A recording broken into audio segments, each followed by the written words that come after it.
बिस्मिल्लाहिर्रहमानिर्रहीम। अस्सलाम वालेकुम। इस वीडियो में हम तफसीर इब्न कसीर ज़ियाउल कुरान को आगे कंटिन्यू करेंगे। उससे पहले अगर आपने सब्सक्राइब नहीं किया तो सब्सक्राइब कर लें और बेल आइकॉन प्रेस कर दें। तो शुरू करते हैं। सूरह बकरा आयत नंबर 151, 152, 151, 152। कामा अरसलना फ़ीकुम रसूलन मिनकुम यतलू अलैकुम आयातिना व युज़क्कीकुम व युअल्लिमुकुमुल किताबा वल हिकमता व युअल्लिमुकुम मा लम ताकुनू तालमून फज़कुरूनी अज़कुरकुम वश्कुरूली वला तकफुरून। तर्जुमा: जैसा कि भेजा हमने तुम्हारे पास रसूल सल्लल्लाहु अलैहि वसल्लम, तुम में से पढ़कर सुनाता है तुम्हें हमारी आयतें और पाक करता है तुम्हें और सिखाता है तुम्हें किताब और हिकमत और तालीम देता है तुम्हें ऐसी बातों की जिन्हें तुम जानते ही नहीं थे। सो तुम मुझे याद किया करो, मैं तुम्हें याद किया करूँगा, और शुक्र अदा किया करो मेरा और मेरी नाशुक्री ना किया करो।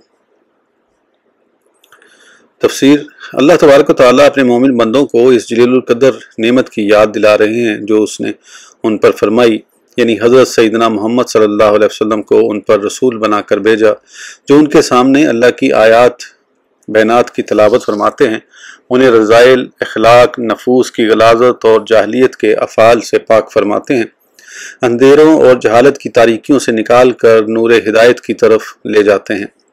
किताब कुरान करीम और हिकमत सुन्नत मुबारका की तालीम देते हैं और वो कुछ भी सिखाते हैं जो वो नहीं जानते थे। ज़माना जाहलियत में वो महज अनपढ़ और जुहला थे और जाहलाना बातें किया करते थे। आपकी बरकत, रिसालत और यमन सिफारत की बिना पर औलिया व उलमा बल्कि दकीक इल्म वाले, नेक दिलों वाले, कम तकल्लुफ़ वाले और सच्चे लहजे वाले बन गए। अल्लाह ताला ने इरशाद फरमाया, लक़द मनल्लाहु अलल मुमिनीना इज़ बअसा फ़ीहिम से लेकर आयातिही व युज़क्कीहिम सूरह आल इमरान। और जिन लोगों ने इस नेमत की कदर नहीं पहचानी उनकी मजम्मत बाएं अल्फाज बयान फरमाई। आलम तरा इलल्लज़ीना बद्दलू से लेकर दारुल बवार सूरह इब्राहीम। तर्जुमा: क्या आपने नहीं देखा उन लोगों की तरफ जिन्होंने बदल दिया अल्लाह ताला की नेमतों को नाशुक्री से और उतारा अपनी कौम को हिलाकत के घर में। इब्न अब्बास का कौल है कि इस नेमत से मुराद हज़रत मोहम्मद सल्लल्लाहु अलैहि वसल्लम का वजूद मसूद है। इसीलिए अल्लाह तबारक व तआला ने उन्हें उस नेमत का एतराफ़ करने और उसके मुकाबले में ज़िक्र शुक्र करने का हुक्म इरशाद फरमाया। फ़ज़कुरूनी अज़कुरकुम वश्कुरूली वला तकफुरून। हज़रत मुजाहिद कामा अरसलना फ़ीकुम रसूलुम मिनकुम की तफसीर में फरमाते हैं, जैसे मैंने जिस तरह तुम पर यह एहसान अजीम फरमाया है, चुनाचा तुम भी उसी तरह मेरा जिक्र करो। अब्दुल्ला बिन वहब ने ज़ैद बिन असलम से रिवायत किया है कि हज़रत मूसा अलैहिस्सलाम ने अर्ज़ की, ए रब, मैं तेरा शुक्र कैसे अदा करूँ? फरमाया, मुझे याद कर और मुझे भूल ना जाना। जब तूने मुझे याद किया तो ये मेरा शुक्र अदा करना है, और अगर मुझे बुला दिया तो ये नाशुक्री करना है। हज़रत हसन बसरी, अबू अल-आलिया सदी और रबी बिन अनस का कौल है कि जो अल्लाह ताला का जिक्र करे वो उसका जिक्र करता है और शुक्र करने वाले की नेमतों में इजाफ़ा और नाशुक्री करने वाले को सज़ा दी जाती है। बाज़ सल्फ़ ने इस आयत अत्तकुल्लाह हक्का तुकातिही सूरह आल इमरान की तफसीर में लिखा है कि इससे मुराद ये है कि इसकी अताअत की जाए, नाफरमानी न की जाए, जिक्र किया जाए, उसे भुलाया ना जाए और उसका शुक्र किया जाए, नाशुक्री ना की जाए।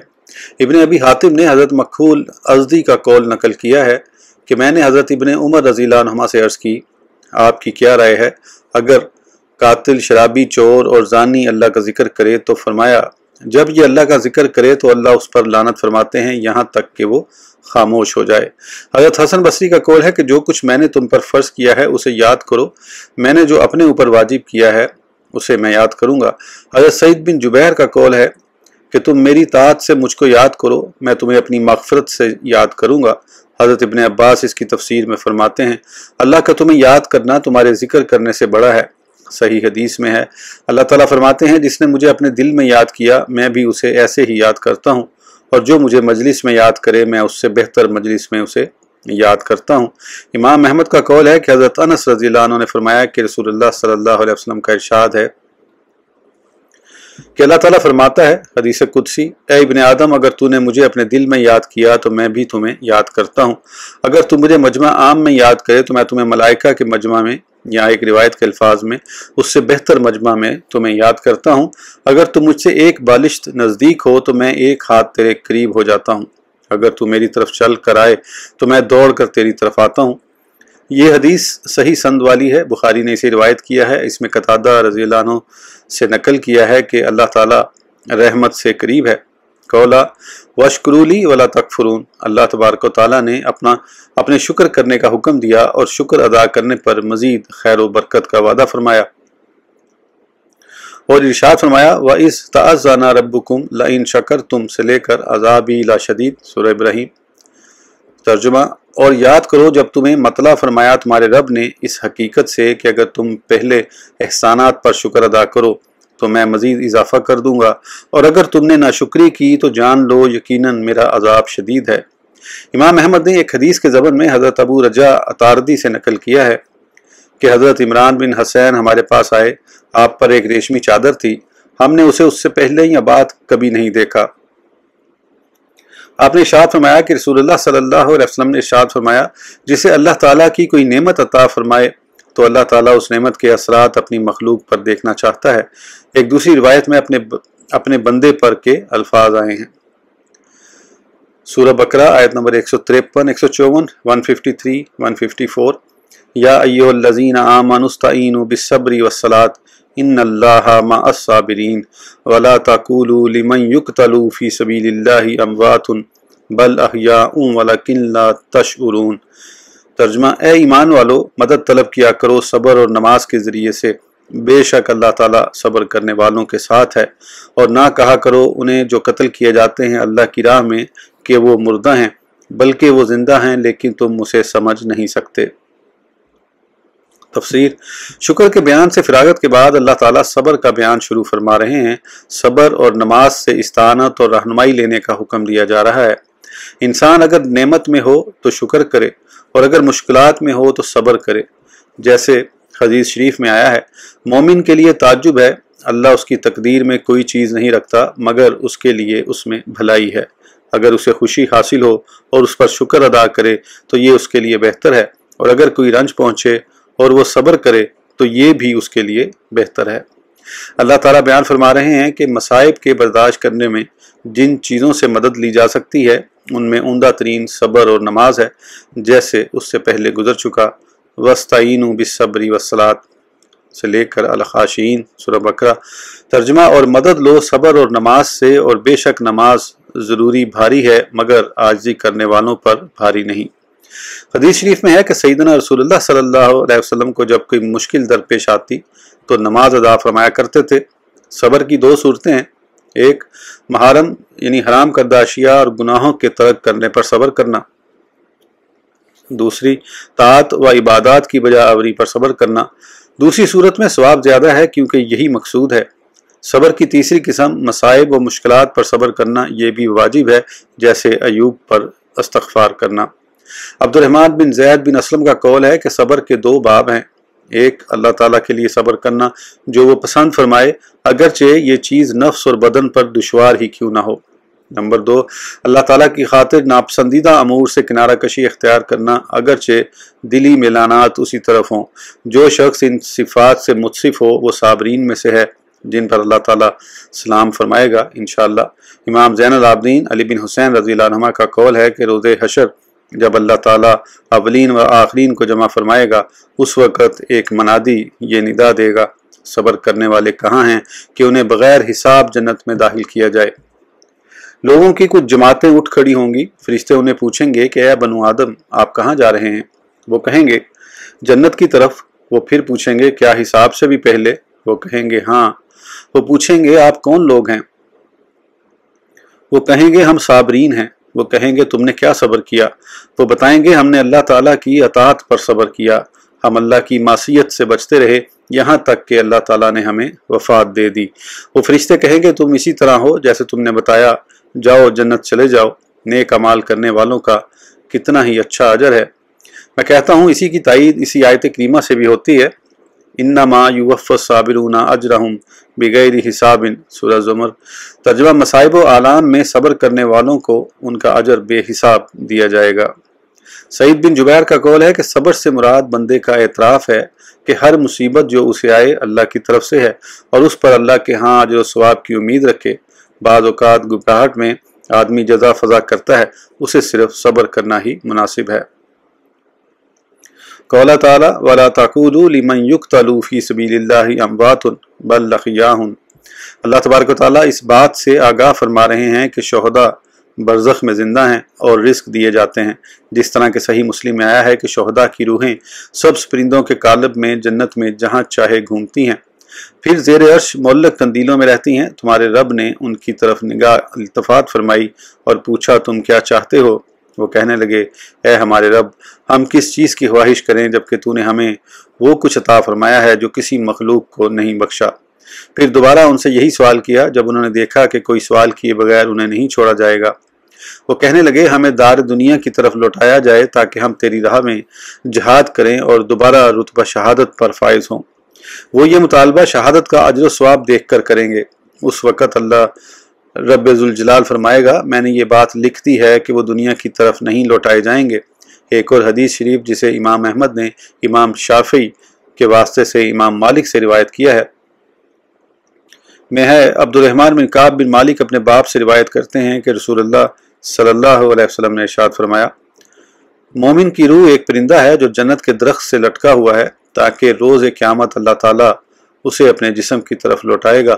اس حدیث میں بالعموم مومنین کا ذکر ہے، جبکہ قرآن کریم میں خصوصاً شہداء کا ذکر بطور تکریم و تعظیم اور شرف پر دلالت کرنے کے لیے فرمایا۔ سورہ بقرہ آیت نمبر 155، 156، 157، 155، 156، 157۔ وَلَا نَبْلُوَنَّكُمْ بِشَيْءٍ مِّنَ الْخَوْفِ وَالْجُوعِ وَنَقْصٍ مِّنَ الْأَمْوَالِ وَالْأَنفُسِ وَالثَّمَرَاتِ وَبَشِّرِ الصَّابِرِينَ الَّذِينَ إِذَا أَصَابَتْهُمْ مُصِيبَةٌ قَالُوا إِنَّا لِلَّهِ وَإِنَّا إِلَيْهِ رَاجِعُونَ أُولَٰئِكَ عَلَيْهِمْ صَلَوَاتٌ مِّن رَّبِّهِمْ وَرَحْمَةٌ وَأُولَٰئِكَ هُمُ الْمُهْتَدُونَ۔ ترجمہ، اور ہم ضرور آزمائیں گے تمہیں کسی ایک چیز کے ساتھ، یعنی خوف اور بھوک اور کمی کرنے سے تمہارے مالوں اور جانوں اور پھلوں میں، اور خوشخبری سنائیے ان صبر کرنے والوں کو جو کہ جب پہنچتی ہے انہیں کوئی مصیبت تو کہتے ہیں بے شک ہم صرف اللہ ہی کے ہیں اور یقیناً ہم اسی کی طرف لوٹنے والے ہیں۔ یہی وہ خوش نصیب ہیں جن پر ان کے رب کی طرح طرح کی نوازشیں اور رحمت ہے، اور یہی لوگ سیدھی راہ پر ثابت قدم ہیں۔ تفسیر، اللہ رب العزت ارشاد فرما رہے ہیں کہ وہ اپنے بندوں کو امتحان و آزمائش میں مبتلا کیا کرتا ہے، جیسے ایک اور جگہ فرمایا وَلَا نَبْلُوَنَّكُمْ حَتَّى نَعْلَمَ الْمُجَاهِدِينَ مِنْكُمْ وَالصَّابِرِينَ وَنَبْلُوَ أَخْبَارَكُمْ۔ سورہ محمد۔ ترجمہ، اور ہم ضرور آزمائیں گے تمہیں تاکہ ہم دیکھ لیں تم میں سے جو مصروف جہاد رہتے ہیں اور صبر کرنے والے ہیں، اور ہم پرکھیں گے تمہارے حالات کو کبھی خوشی کے ساتھ اور کبھی خوف اور بھوک کے رنج کے ساتھ، جیسے فرمایا فَأَذَاقَهَا اللَّهُ لِبَاسَ الْجُوعِ وَالْخَوْفِ۔ سورہ نحل۔ ترجمہ، پس چکھایا انہیں اللہ تعالیٰ نے یہ عذاب کہ پہنا دیا انہیں بھوک اور خوف کا لباس ان کارستانیوں کے باعث جو وہ کیا کرتے تھے۔ بھوکے اور خائف پر دونوں چیزیں ظاہر ہو جاتی ہیں، اسی لیے فرمایا لباس الجوع والخوف، اور یہاں فرمایا بشیء من الخوف والجوع، سورہ بقرہ، یعنی قلیل مقدار کے ساتھ، ونقص من الاموال، کچھ مال ضائع کر کے، والانفس، جیسے دوستوں، اقارب اور احباب کے وفات کے ساتھ، والثمرات، یعنی باغات اور کھیتیاں پہلے کی طرح ثمربار نہیں ہوتی۔ سلف صالحین میں سے کسی کا قول ہے کہ کھجور کے کسی درخت پر صرف ایک کھجور لگتی، اسی طرح کی دیگر چیزوں کے ساتھ اللہ تعالیٰ اپنے بندوں کو آزماتا ہے، پس جو صبر کرے اسے اجر و ثواب دیتا ہے، اور جو مایوسی کا اظہار کرے اسے سزا دیتا ہے۔ اسی لیے فرمایا وَبَشِّرِ الصَّابِرِينَ، صبر کرنے والوں کو خوشخبری دے دیں۔ بعض مفسرین نے لکھا ہے کہ خوف سے مراد یہاں خوف خدا، بھوک سے مراد صیام رمضان، اور نقص اموال سے مراد زکوٰۃ، اور نفس سے مراد امراض، اور الثمرات سے مراد اولاد ہے، لیکن یہ بات محل نظر ہے، واللہ اعلم۔ پھر اللہ تعالیٰ صابرین میں سے شکر کرنے والوں کا بیان فرما رہے ہیں، فرمایا الذین اذا اصابتہم مصیبۃ قالوا انا للہ وانا الیہ راجعون، یعنی اپنے اس قول کے ساتھ اپنے اوپر پڑی اس آفت میں تسلی حاصل کی اور یہ جان لیا کہ وہ اللہ کی ملکیت ہیں اور وہ اپنے بندوں میں جو چاہے کرتا ہے۔ انہیں یہ بھی معلوم ہے کہ قیامت کے دن اس کے ہاں ذرہ برابر چیز بھی ضائع نہیں ہوگی۔ ان کے اس اعتراف نے انہیں اس نتیجے تک پہنچایا کہ بالآخر وہ دار آخرت کی طرف لوٹنے والے ہیں۔ اللہ تعالیٰ نے ان پر نوازشات کے بارے میں فرمایا اولئک علیہم صلوات من ربہم ورحمۃ، یعنی اللہ کی طرف سے ستائش۔ سعید بن جبیر کا قول ہے کہ عذاب سے امن، واولئک هم المہتدون۔ امیر المومنین عمر بن الخطاب رضی اللہ عنہ نے فرمایا دونوں اطراف کی چیزیں کتنی اچھی ہیں اور درمیان والا بوجھ کتنا اچھا ہے۔ صلوات و رحمت یہ دونوں برابر کی چیزیں ہیں اور ہدایت یہ اوپر کی چیز ہے، یہ دو بوریوں کے درمیان رکھی جاتی ہے، یہ بوجھ میں اضافہ ہے۔ اسی طرح ان لوگوں کو ثواب بھی ملے گا اور اس پر اضافہ بھی ہوگا۔ مصیبت کے وقت انا للہ و انا الیہ راجعون کہنے کے ثواب میں بہت سی احادیث وارد ہوئی ہیں۔ امام احمد نے حضرت سیدہ ام سلمہ رضی اللہ عنہ سے روایت کیا ہے کہ ایک دن ابو سلمہ رسول اللہ صلی اللہ علیہ وسلم کے پاس سے اٹھ کر تشریف لائے اور فرمایا میں نے رسول اللہ کو ارشاد فرماتے آج ایک بات سنی ہے جس سے مجھے خوشی ہوئی۔ فرمایا کسی مسلمان کو کوئی مصیبت نہیں پہنچتی مگر وہ اس پر انا للہ و انا الیہ راجعون پڑھتا ہے، پھر کہتا ہے اے اللہ مجھے اس مصیبت سے نجات دے اور اس کی جگہ مجھے بہتر بدلہ عطا فرما، تو اللہ تعالیٰ اسے ضرور بدلہ دیتا ہے۔ اللہم اجرنی فی مصیبتی واخلف لی خیرا منہا۔ فرماتی ہیں میں نے یہ کلمات یاد کر لیے، جب ابو سلمہ کی وفات ہو گئی تو میں نے انا للہ و انا الیہ راجعون کہہ کر یہی دعا مانگی، پھر میرے دل میں خیال گزرا ابو سلمہ سے بہتر کون ہو سکتا ہے۔ جب میری عدت گزر گئی تو رسول اللہ صلی اللہ علیہ وسلم نے اجازت طلب کی۔ میں اپنی کھال کی دباغت چمڑا رنگنا کر رہی تھی، میں نے قرض ایک درخت والے ہاتھ دھوئے اور آپ کو اجازت دی۔ آپ کے لیے ایک چمڑے کا تکیہ رکھا جس میں کھجور کے پوست کی چھال بھری ہوئی تھی۔ آپ صلی اللہ علیہ وسلم تشریف فرما ہوئے اور مجھ سے منگنی فرمائی۔ جب آپ صلی اللہ علیہ وسلم اپنی بات سے فارغ ہوئے تو میں نے عرض کی یا رسول اللہ مجھے کیا ہے کہ آپ میں رغبت ظاہر نہ کروں، لیکن میں شدید غیرت والی عورت ہوں، مجھے خدشہ ہے کہ آپ صلی اللہ علیہ وسلم مجھ سے کوئی ایسی بات دیکھیں جس سے اللہ مجھے عذاب میں مبتلا فرما دے۔ میں عمر رسیدہ ہو چکی ہوں اور میرے بال بچے ہیں۔ یہ سن کر آپ صلی اللہ علیہ وسلم نے فرمایا تم نے جو بھیجا غیرت کا ذکر کیا ہے اللہ اسے ختم فرما دے گا۔ عمر کے بارے میں جو تم نے کہا ہے تو میں بھی اسی مرحلے پر ہوں، جہاں تک عیال بچوں کا تعلق ہے تو تمہارے بال بچے میرے ہی بال بچے ہیں۔ میں نے یہ سن کر ہاں کر دی اور آپ صلی اللہ علیہ وسلم نے مجھ سے نکاح فرما لیا۔ ام سلمہ رضی اللہ عنہ فرماتی ہیں کہ اللہ تعالیٰ نے مجھے ابو سلمہ کا نیب البدل عطا فرمایا، یعنی رسول اللہ صلی اللہ علیہ وسلم۔ صحیح مسلم میں یہی حدیث باختلاف الفاظ وارد ہوئی ہے۔